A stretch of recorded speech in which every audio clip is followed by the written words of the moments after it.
Savez-vous quelle est la différence entre quelqu'un qui réussit et quelqu'un qui échoue? Son attitude, son charisme, ses habiletés en leadership ou en communication? Bref, on pourrait dire toutes ces réponses, mais ça commence d'abord et avant tout par prendre action maintenant.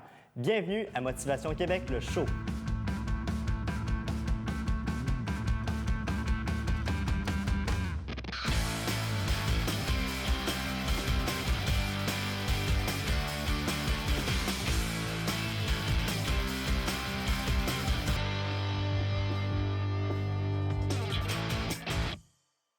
Bienvenue à cette toute première de Motivation Québec, le show.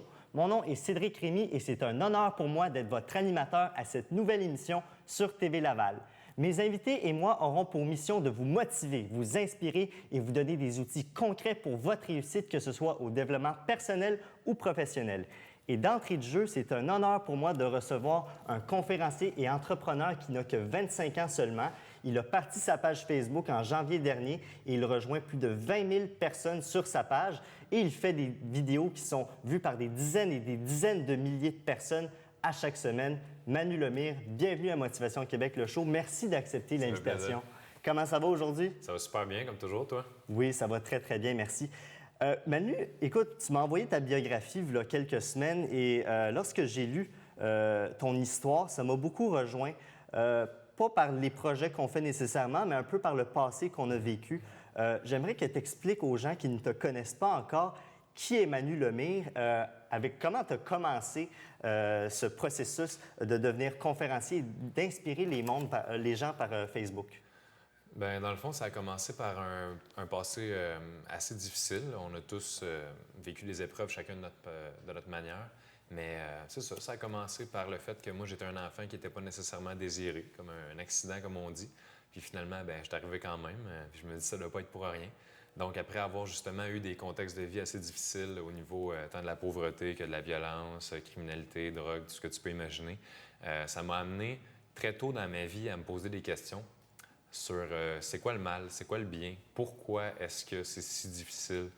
Puis à cause de ça aussi, j'ai eu à déménager beaucoup dans ma vie, ce qui m'a permis de toujours sortir de ma zone de confort. J'ai jamais eu une espèce de sécurité dans laquelle je pouvais me dire que je suis donc bien, puis j'arrête de me poser des questions. Parce que quand tu te fais un cercle d'amis, puis que tu es obligé de changer 3 fois d'école primaire dans la même année scolaire, bien, c'est sûr que tu n'as pas le choix de réaliser que la gang de jeunes à Mont-Carmel puis la gang de jeunes à Montréal, c'est pas nécessairement le même genre de jeu qu'ils ont, le même genre de discours.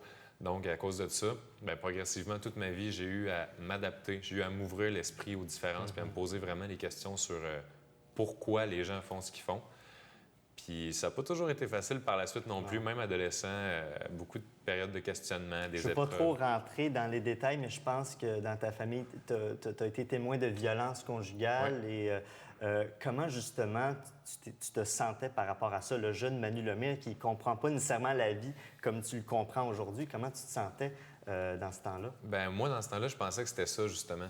Je pensais que la violence, c'était normal, puis j'avais peur des gens carrément parce que chaque personne que je croisais, chaque adulte, bien, je me disais probablement que c'est une personne qui est comme mon père, qui va être sûrement violente avec nous. Donc, j'avais vraiment peur des gens. C'est assez ironique de savoir que je suis conférencier aujourd'hui, mais j'avais tendance, quand ça cognait à la porte, d'aller me cacher en dessous du lit juste pour être sûr de ne pas risquer, si on veut. Et qu'est-ce qui a allumé la switch à on qui a fait que tu as changé complètement de manière de penser, de devenir plus positif et de justement être contagieux avec ce positivisme? Bien, je pense que ça a commencé aux alentours de 19 ans, quand j'ai eu un rêve, dans le fond, qui était de jouer au basketball universitaire. C'est un rêve pour lequel j'ai travaillé pendant 14 ans de ma vie, qui m'a été enlevé à cause d'un coup du destin, si on peut dire, que je raconte d'ailleurs en conférence. Mais après cet événement-là, en même temps, je perdais ma blonde avec qui ça faisait 3 ans que j'étais, je perdais mon emploi, je perdais ma santé, je perdais vraiment tout, puis je suis tombé au plus bas. Je pense que... Tu as atteint le fond du baril. Oui, vraiment.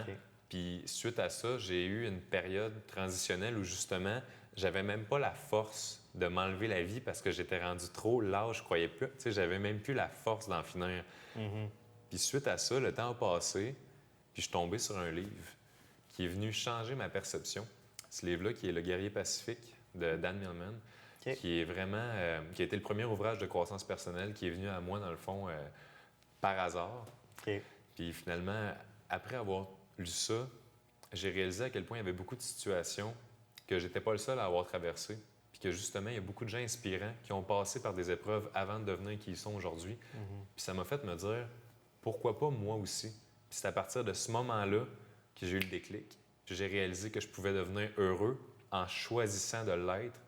Puis après avoir eu toute cette souffrance-là, je regardais les gens autour de moi qui avaient mal pour des choses comme une chicane avec une blonde, une mauvaise note à un examen. Puis je me disais, à quel point, dans le fond, laissez-vous pas arrêter par ça, tu sais? Oui. Puis depuis ce temps-là, je fais juste vouloir partager parce que je me dis, je peux pas croire qu'il faut souffrir comme j'ai souffert pour comprendre ce que j'ai compris. C'est juste pour ça que je partage aujourd'hui. Exactement. Puis tu as commencé à faire une vidéo en janvier 2015, si je ne me trompe pas, puis ça a rejoint presque 200 000 personnes, n'est-ce pas? Et qu'est-ce qui a fait justement que tu as décidé de faire des vidéos comme ça? Bien, ça, c'est vraiment, en fait, je me posais la question justement cette semaine. Mon premier vidéo, je commence en disant que l'idée m'est venue d'une question qu'il y a un jeune dans le gym auquel je travaillais à l'époque qui est venu me poser une question par rapport justement à la vie, question sur les relations interpersonnelles. Puis je me suis dit que sa question, probablement qu'il y a beaucoup d'autres personnes qui l'avaient. Donc, j'ai choisi, au lieu de répondre directement aux jeunes, de répondre sous forme de vidéo en me disant, bien, si ça peut aider 2, 3, 10 personnes, pourquoi pas, tu sais? Puis finalement, comme tu dis, ça a l'air qu'il y a 200 000 personnes qui ont regardé le vidéo, donc ça a eu beaucoup plus de portée que ce que j'aurais imaginé. Puis suite à ça, je me suis dit, bien, je vais continuer de partager parce que les gens ça semble leur faire du bien, fait que pourquoi Exact. Puis là, justement, tu as décidé de faire plus de vidéos. Là, tu gagnes à te faire connaître. Tu fais quelques conférences un peu partout dans la province. Là, tu vois que dans le domaine du développement personnel, il y a beaucoup de coachs conférenciers qui ont 30, 40, 50 ans, bref, qui sont plus vieux que toi puis moi. Est-ce que tu as eu des critiques par rapport à ton jeune âge? Oui, j'en ai eu énormément, je te dirais, surtout au niveau de la crédibilité. T'es qui, toi? Pourquoi est-ce que je devrais t'écouter? Qu'est-ce que tu as à m'apprendre que je ne sais pas déjà? Puis à ces questions-là, justement, je peux juste répondre, bien, je suis Manu Lemire, j'ai mon vécu de Manu Lemire, puis si jamais, en te partageant les expériences puis les leçons que j'ai apprises, il y a ne serait-ce qu'une chose que tu vas peut-être pouvoir tisser un lien entre ce que toi, tu as vécu et ce que j'ai vécu, puis ça t'aide à voir la vie d'une manière différente, bien, c'est juste ça que je fais. Je n'ai pas la prétention d'aller voir justement des gens qui sont plus vieux que moi, qui ont 40, 50, 60 ans, puis de leur dire, regardez, je vais vous apprendre c'est quoi la vie. Pas du tout. Non. Je veux dire, je vais vous montrer qu'est-ce que j'ai appris, et si ça vous rejoint, tant mieux. Mais sinon, c'est pas plus grave. Je veux juste aider ceux qui peuvent être aidés. Je ne vais pas essayer d'aider tout le monde. Exact. Puis comme on peut le voir dans la photo couverture sur ta page Facebook, on voit que tu es devant une grande foule et la plupart des gens qui étaient sur la première rangée, c'était des gens beaucoup plus vieux que toi. Donc, ça te fait quoi de donner des conseils à des gens qui auraient l'âge de tes parents ou de tes grands-parents même? Bien, je me dis qu'il n'y a pas d'âge pour chercher le bonheur. Puis probablement que toutes les personnes, peu importe leur âge, leur vécu, ont besoin d'une petite source de motivation supplémentaire de temps en temps, ont besoin d'un petit coup de pouce, d'une tape dans le dos, ne serait-ce que d'une dose d'amour, juste pour leur dire, regarde, je crois en toi, crois-y toi aussi. Donc, c'est pas nécessairement de les conseiller, mais plus de les inspirer puis de leur dire, regardez, vous n'êtes pas tout seul. Là. Puis ça se peut. Ce en quoi vous croyez, ça se peut encore. Puis je pense qu'il n'y a pas d'âge pour transmettre de l'espoir puis de l'amour. Exact. Puis le bonheur, c'est un des thèmes que tu abordes beaucoup, soit dans tes conférences ou dans tes vidéos. Ouais. J'ai le goût de te poser cette question, Manu. Pour toi, c'est quoi la définition du bonheur? Ça, c'est une grosse question parce que c'est la question dans le fond, mais je pense que le bonheur, c'est vraiment d'être en concordance avec qui on est vraiment. Parce qu'à partir du moment où tu sens que tu es toi-même, tu es capable de vivre tes expériences en tant que toi, tu es capable de savoir ce que tu veux pas. Puis à la suite de ça, tous les petits bonheurs qui vont être sur ton chemin, bien, c'est vraiment tes bonheurs. C'est pas le bonheur que tes parents voulaient pour toi. C'est pas le bonheur que ton boss voudrait que tu veuilles. Donc, je pense que le bonheur, c'est vraiment de réussir dans un monde avec tellement de pression et de jugement, d'accepter d'être qui on est, puis de rester en concordance avec ça. Puis avant qu'on embarque dans le studio, tu disais que bon, tu voulais pas, tu veux pas non plus montrer aux gens que tu es un psychologue, un psychiatre, c'est pas ton domaine. Toi, c'est vraiment, tu veux vraiment outiller les gens, leur donner des conseils, et après ça, ils prennent ça puis ils décident de ce qu'ils veulent faire avec.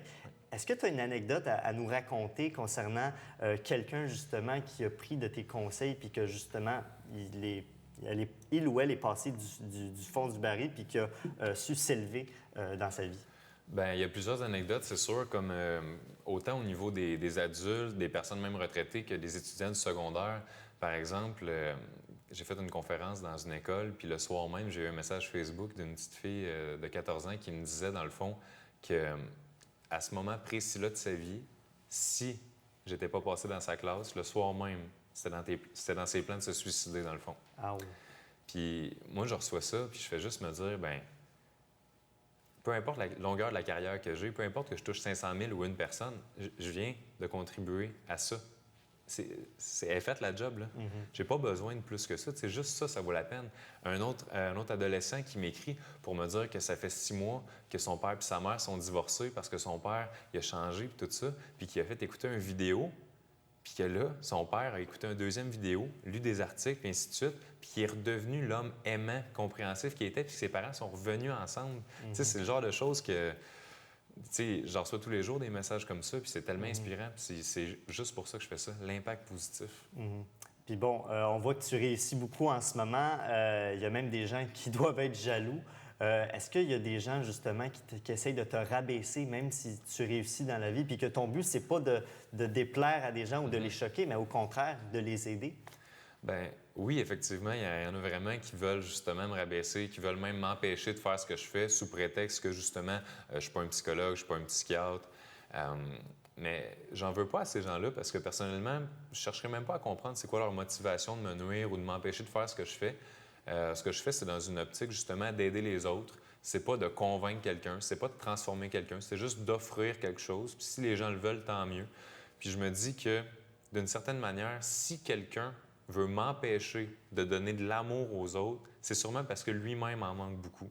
Fait que j'essaie juste de transformer le sentiment négatif que je pourrais avoir par rapport à ces personnes-là qui essayent de me nuire en espèce de compassion puis de me dire, regardez, si vous étiez vraiment bien avec vous-même, vous essaieriez pas de me faire du mal. Vous voudriez juste, soit, si vous n'êtes pas d'accord avec ce que je dis, ben pas me nuire du moins, ou sinon, ben supporter la cause que j'ai qui est d'aider les gens à être heureux. Exact. Et je suis certain qu'en ce moment, il y a des téléspectateurs qui sont, qui se demandent comment cet homme-là de 25 ans est rempli de sagesse, qui en sait autant. Justement, j'ai envie de te poser la question, comment ça se fait que toi, à 25 ans, tu en sais autant? Est-ce que tu as eu un mentor? Bon, tu m'as dit ton premier livre, mais c'est quoi, dans le fond, qui fait qu'aujourd'hui, tu peux être autant sage comme ça, autant mature que quelqu'un qui a presque le double de ton âge? Bien, je pense que ça vient d'un ensemble d'outils, justement. Autant ceux que maintenant j'adore partager à travers mes vidéos puis en conférences, mais c'est surtout le fait que j'ai compris que dans la vie, c'était pas juste à l'école qu'on avait une source de connaissances pour augmenter notre conscience. C'est à travers nos expériences, c'est à travers les leçons qu'on en tire, c'est à travers les livres qu'on lit, les vidéos qu'on regarde. Avant de moi-même faire des vidéos, de faire des conférences, j'en ai regardé des vidéos, j'en ai lu des livres. Peux-tu m'en nommer quelques-uns, de soit les vidéos ou des livres que tu as lus, des choses qui t'ont vraiment inspiré? Je pourrais dire que Robin Sharma, Tony Robbins, Wayne Dyer, Dan Millman, Les Brown, tous des gens, souvent des conférenciers américains, justement, que j'ai écoutés puis que je continue d'écouter parce que je pense que, justement, la motivation, le bonheur, se sentir libre, en paix, c'est toutes des choses qu'on ne va pas nécessairement dire « Ah, j'ai écouté telle vidéo, puis depuis ce temps-là, je suis libre, puis je suis heureux. » Tu sais, c'est quelque chose qu'on continue d'acquérir avec le temps, qu'on continue de développer, puis justement d'intégrer en nous comme des outils permanents sur notre route. Donc, je continue encore d'en écouter des mentors, puis ça fait du bien. Puis justement, ça me parle ce que tu dis parce que moi, j'ai commencé mon développement personnel à mes 18 ans.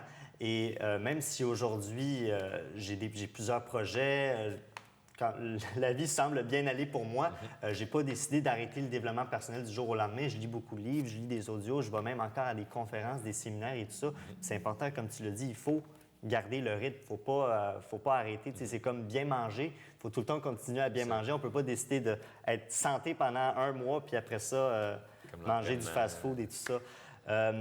Comme avant-dernière question, j'aimerais te parler de ton camp LAP que tu as fondé il y a quelques temps.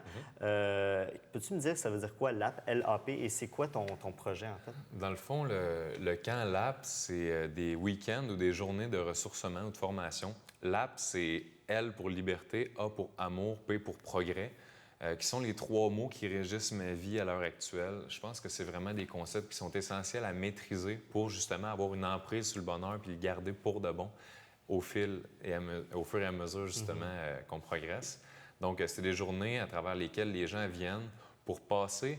Tu sais, c'est pas une espèce de thérapie pour gens dépressifs Ou qui de veulent justement. désintox. Non, c'est ça, c'est pas du tout ça. C'est simplement des gens comme toi puis moi qui ont besoin d'un petit coup de pouce, qui ont besoin juste de se sentir qui ont le potentiel en eux. Fait que je prends des gens qui croient en quelque chose, puis je les aide à passer à l'autre étape. Je les aide à concrétiser leurs rêves, leurs projets, leurs objectifs, puis surtout à intégrer en eux des concepts pour qu'ils puissent poursuivre après la formation. Parce que c'est pas juste une espèce de boost de motivation. Les gens rentrent avec une tape dans le dos, t'es bon, t'es capable, t'es un champion. Puis ensuite, on les laisse aller, puis ils se démotivent progressivement. Il faut avoir un suivi, bien entendu. Fait que c'est vraiment de leur donner des outils pour qu'ils poursuivent à travers le temps cette progression-là, justement, jusqu'à ce qu'ils atteignent leur objectif. Exact. Comme dernière question, Manu, pour les gens qui nous écoutent, les jeunes de notre âge ou les moins jeunes, quel conseil tu as à leur donner, que ce soit par rapport au bonheur ou juste un conseil que tu as à partager aux gens? Je pense que c'est le conseil que j'aurais aimé me donner au début de mon apprentissage, au début de ma transformation mentale, c'est de ne jamais avoir peur d'oser foncer. Parce que toutes les plus grandes leçons que j'ai apprises dans ma vie, toutes les plus grandes prises de conscience que j'ai eues, c'était dans des moments où je suis sorti de ma zone de confort, où je me suis forcé à faire quelque chose de différent pour devenir une personne différente, justement. Fait que ce serait ça, de ne jamais avoir peur, parce qu'on se dit toujours le pire qui peut arriver, mais le pire, c'est pas si pire que ça. Exact. Donc, fonce, apprends, grandis, plante-toi si tu veux. C'est bien correct. Il faut que tu essayes. Sinon, tu le sauras jamais. Merci beaucoup, Manu, d'avoir plaisir. participé à l'émission. Si les gens veulent en savoir plus sur toi, ils peuvent aller s'abonner sur la page Facebook Manu Lemire et également voir ton site web où il y a tout le contenu que tu partages, manulemire.com. Merci beaucoup, Manu. Ça fait plaisir. Une entrevue inspirante avec Manu Lemire. Et là, je m'adresse à Normand Laudiac pour la capsule du coach. Bienvenue, Normand, à l'émission. Merci de participer avec moi. Tout le plaisir pour moi. Avant de commencer, j'aimerais savoir ton impression de l'entrevue que je viens de faire avec Manu. J'ai été touché 24 ans, vécu un mauvais départ dans la vie, puis malgré ça, il a pu casser le pattern. Excuse l'anglicisme, c'est break the pattern. Il a pu retomber sur ses pattes. Et on voit que son message, à comparer à d'autres conférenciers, que le message est un peu fauné. Lui, il parle en ce moment, il est parfaitement centré. Totalement centré. Une source d'inspiration. Son nom avait revenu une couple de fois, Manu Lemire, mais c'est sûr que j'allais voir une de ses conférences. On avait parlé un peu avant, là, un monsieur. Effectivement. Puis là, c'est la capsule du coach parce que tu vas être avec nous à chaque épisode pour donner des trucs aux gens qui nous regardent à l'émission. Fait que ce soit des trucs au niveau personnel ou professionnel, tu vas donner des outils à ces gens-là. Et j'aimerais justement que tu me parles un peu de toi avant, parce que les gens ont beau écouter tes conseils, mais ils vont dire, c'est qui lui? Pourquoi je devrais prendre de ses conseils? Question totalement légitime. Mais avant, Cédric, j'aimerais te remercier. Ce projet-là, Motivation Québec, ça fait longtemps qu'on s'en parle. Ouais. Donc, félicitations à toi et de m'avoir choisi comme coach pour les 12 capsules. Un gros merci, j'apprécie. Merci. Je dis à mes conférences souvent que j'ai un seul handicap. Je suis ingénieur de formation. J'ai travaillé 25 ans dans le domaine pétrolier aux raffineries de Montréal pour Shell Canada et Petro-Canada.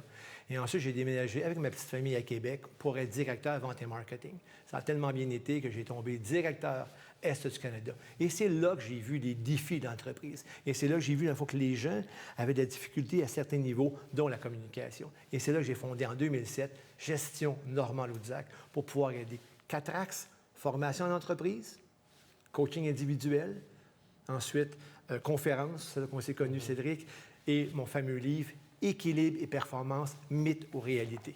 Exactement. Ce livre-là, en ce moment-là, parce que la performance, ça fait peut-être 10 ans que j'étudie, je vais voir des conférences un peu partout en Europe et aux États-Unis.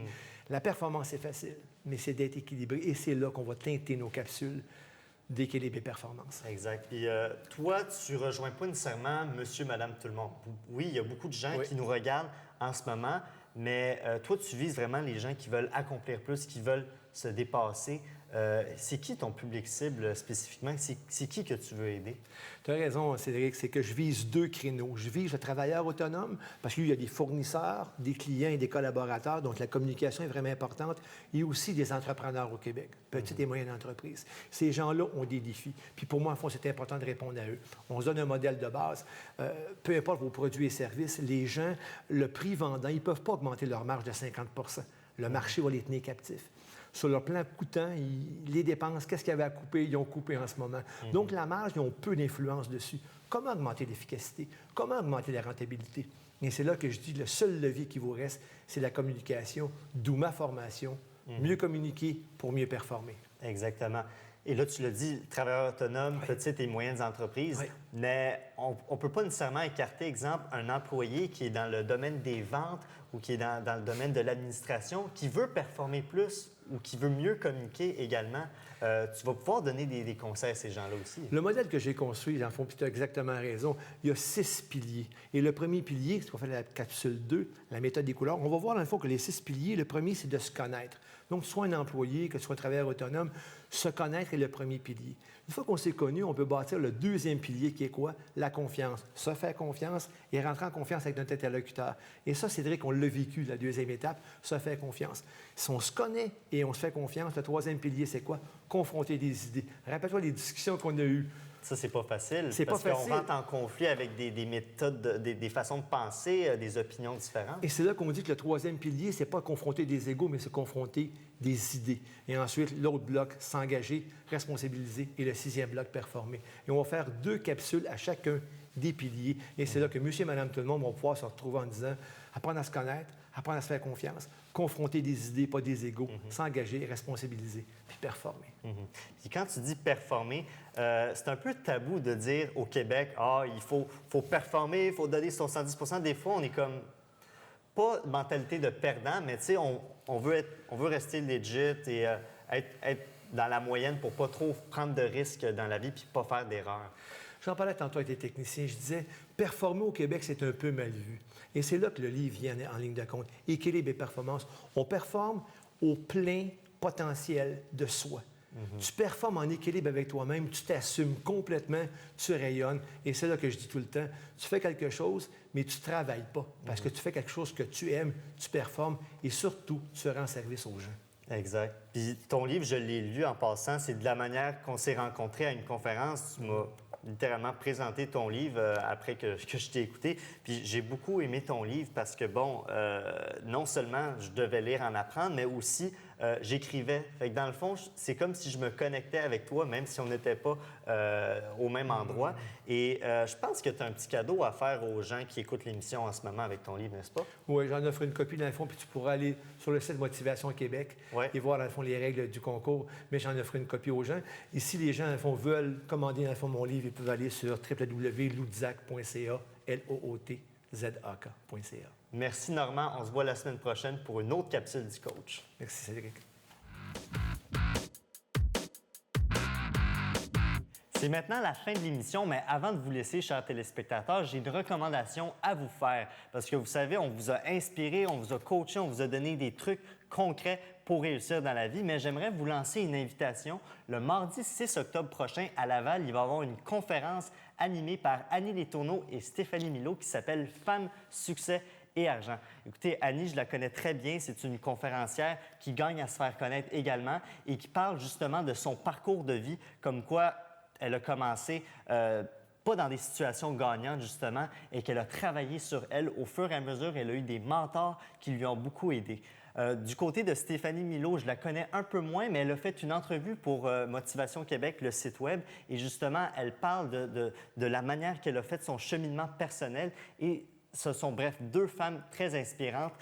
Donc, je vous dis, c'est le mardi 6 octobre à 19 h, mais je vous conseille d'arriver à 18 h 15 parce qu'il va y avoir plusieurs exposants, des kiosques de conférenciers, d'entrepreneurs, de gens dans le développement personnel et professionnel qui vont pouvoir vous outiller encore plus et vous donner des conseils dans votre vie personnelle et professionnelle. Donc, arrivez à 18 h 15 et le meilleur de ça, c'est que la conférence est gratuite, donc vous n'avez pas à débourser un sou. Et bon, j'ai dit femmes, succès, argent. Moi, je suis allé à une des conférences et même si vous êtes un homme, un monsieur, vous pouvez quand même participer à la conférence. C'est bel et bien gratuit, mais il faut quand même aller s'inscrire sur annieletourneaux.com, donc www.annieletourneaux.com. Allez faire votre inscription gratuite et ça va vous donner l'autorisation de participer à cette conférence. Donc, sur ce, je vous souhaite une très belle fin de journée, chers téléspectateurs. Si vous voulez revisionner les émissions de Motivation Québec, le show, vous pouvez toujours aller sur www.tvlaval.com, également sur www.motivationquebec.com et bien entendu sur la page Facebook de Motivation Québec. Sur ce, on se voit pour une autre émission de Motivation Québec, le show.